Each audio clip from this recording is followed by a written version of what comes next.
Islamic banking assets in Africa are expected to increase noticeably over the next 10 years, given the continent's large Muslim population.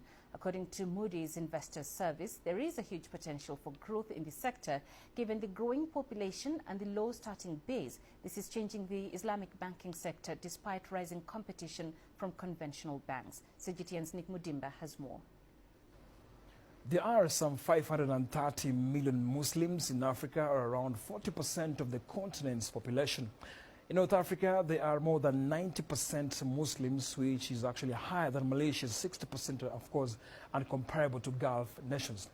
Islamic banking assets in Africa are expected to increase noticeably over the next 10 years, given the continent's large Muslim populations, according to Moody's Investors Service.